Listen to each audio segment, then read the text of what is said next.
returning to exercise after a tummy tuck, after any type of liposuction, or taking a break from any kind of exercise takes work. My name is Katie. I'm an occupational therapist and a lymphedema specialist. These are baseline exercises that I teach a lot of women how to do after tummy tucks, liposuction, or just not exercising on a regular basis, so that we can start to build our lower abdominals or inner abdominals, otherwise known as your pelvic floor muscles, before we start to return to other exercise, such as heavy strengthening, running, long distance walking. So here is my best explanation on how to do these. I do them for myself after having 3 kids, and this helps me from peeing my pants when I'm running. These are probably one of my least favorite exercises because I really have to think about it. I can't just go outside and start running. I really have to take my mind to my muscle and train my muscles on what to do.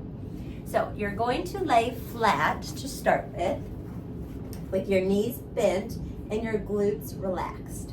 So we're going to start with just a few diaphragmatic breaths because that's a great way to try to slow down, reconnect to our muscles, and begin the exercises. So taking a deep breath in through your nose, out through your mouth, and start to feel your pelvic floor muscles or your lower abdominal muscles. Take a deep breath in through your nose, out through your mouth, and now we're ready to start. So the first exercise is a pelvic tilt. This was really hard for me to learn how to do when I went through pelvic floor therapy. Again, you really have to think about it, and it has to be that mind to muscle connection. So you'll start with your diaphragmatic breathing. You'll take a deep breath in through your nose, and when you exhale, you flatten your back gently on the floor, your bed, wherever you are, but you squeeze your muscles so you can feel those muscles engage right by your hip bones, and then you relax. So again, take a deep breath in through your nose, exhale, and flatten your back on the floor and feel these muscles by your hip points squeeze together. I imagine myself as my hip bones coming together or squeezing them together. Our bones do not move that way. It's just how I visualize it.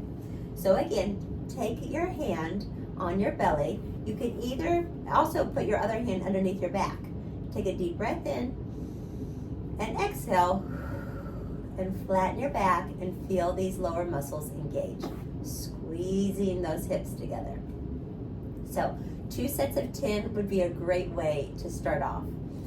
Next exercise, if you can tolerate it, is you'll start with that deep breath to prepare. So breathing in, exhale, pelvic tilt, and lift a leg off the floor, and then place it back down. Inhale to prepare, exhale, pelvic tilt, and lift the other leg off the floor.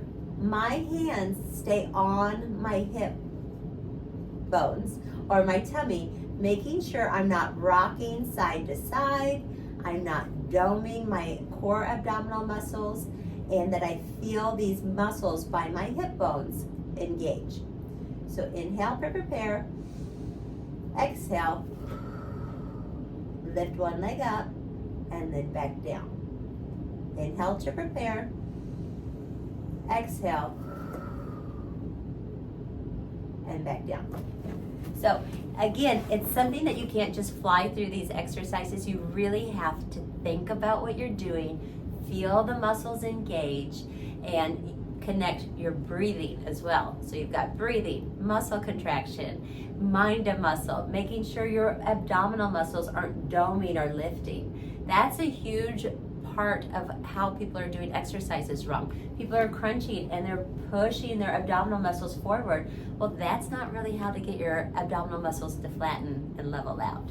So when we talk about that, when you're doing this, your core muscles should not be raising up. They should be sinking down. A pelvic tilt motion is not big. I could be sitting here doing these on my own and people may not notice what I'm doing because that movement's so small. Another thing to think about when you're doing these exercises is you're not using your glute muscles.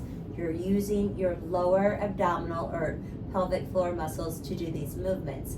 So trying to relax your legs, they're not doing the work. It's just your lower abdominal muscles.